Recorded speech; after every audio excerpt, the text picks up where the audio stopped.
The big board we have prepped today is carving out all of the fantasy-relevant players in this draft in the top 32. So, of course, not a huge surprise here. You guys know how much I like Bryce Young and Bichon Robinson. They are at the top. Bichon Robinson, special player in this class. I think where it gets kind of interesting is that handful of tight ends. And I've been telling you, Barry, this is really a year where we can refill or reset the tight end landscape in fantasy, which will be so important. And there's only two in here, Michael Mayer and Darnell Washington, but there's a lot of day two guys as well. So this is not a fantasy-rich class at wide receiver, but very rich at quarterback, which will help Dynasty Superflex. Running back is deep, and notably tight end. No question about it. I mean, I will say that, listen, anytime there's an Ohio State wide receiver out there, we're good, right? You know, you just sort Sign of me like, up. and I think JSN. Is anyone calling him JSN? Oh yeah, he does himself. Oh, yeah, good, yeah, perfect. Yeah. Then good. Then I do think JSN becomes really interesting. I want to see where he lands. I've heard some AR for Anthony Richardson. I don't know about that. No, that doesn't work at all. like that that. is starting to get some run. He dropped it. Okay, good for him. Yeah, He sort of tri-ballooned it. He just he workshopped it and just passed. AR. Yeah, I think he came out and dropped it. But some people just run with their own Move him up the nicknames draft there. board then. If he dropped it. Lawrence, any differences? I know you've been on this draft class pretty heavily for the last couple of weeks here now. Anything that stands out to you or somebody not on this list that you're really excited about? Yeah, certainly. You got Bichon here, but no, let me talk about Jahmyr Gibbs because he's a guy that could end up at the latter part of the first round, and that'll be a big difference, like whether he goes in the first, because obviously you'll get the fifth-year option down the line, but just knowing that you move up to get him, there's plans for him already, much like the Chiefs did for Clyde Edwards-Helaire. That fizzled out, but, it made sense at the time. A tight end that could be a day two pick that could probably make some noise. Sam Laporta, I know you know him out of Iowa. Absolutely. He's more of an H-back type of receiver from the tight end spot. Runs a 4.5 in the 40, about 6'4", 255.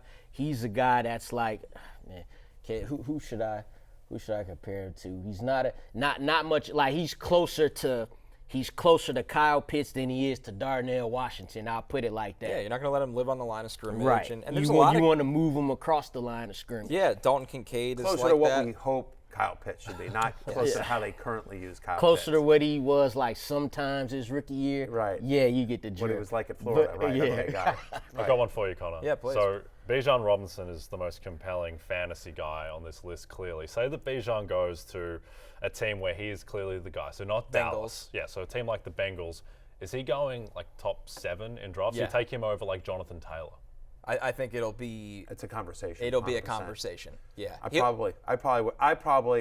will tell you this. Bichon, whether he should or not is another, but Bichon Robinson on the Bengals would absolutely go ahead of Jonathan Taylor just because he's new, he's exciting. Too many fantasy managers got burned by Taylor last year. They'll be like, he's Some old. reservations, He's, yes. and like he's hurt and blah, blah, blah, blah. Like that, but that's a conversation. The fact that that's a first-round pick in That's fantasy. a first-round pick. Yep. Bichon Robinson on the Bengals is a top 10 overall pick, easy, and probably doesn't get out of the top 7.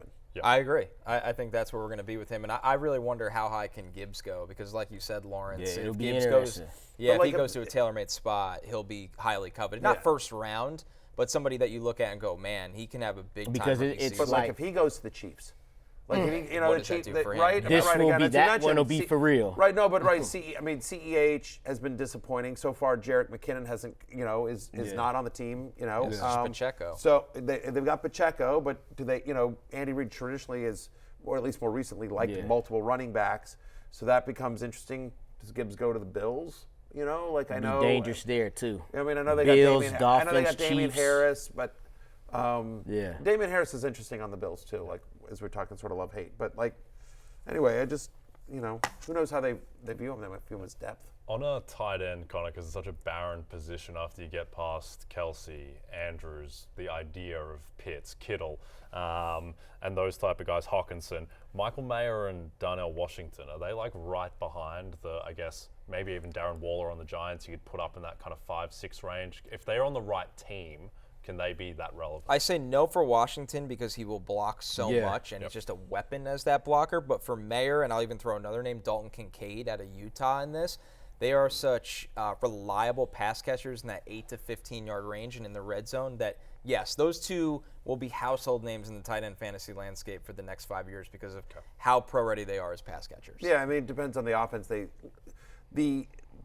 They're Kyle Pitts being the most recent example, like rookie tight ends tend to get overdrafted. It's very rare that a rookie tight end has a fantasy significant season. Evan Ingram, his rookie year was a big one just because they had no one else there. Gronk's rookie season was great because he's Gronk. He had double-digit touchdowns. But generally speaking, there haven't been a lot of fantasy, rookie tight ends that have had a massive fantasy impact. I feel like moments here or there, but it usually goes the way of Isaiah Likely, where you get really excited in preseason and then he does basically nothing. It's not opportunity, is what it is. And I know we've kind of run this example into the ground, but the Bengals are that team at the end of round 1 that I look at for tight end, and they've been looking at all the tight ends and go, well, that's a fantasy rookie that would make a lot of sense to produce because we saw them use Hayden Hurst as much as they did last year.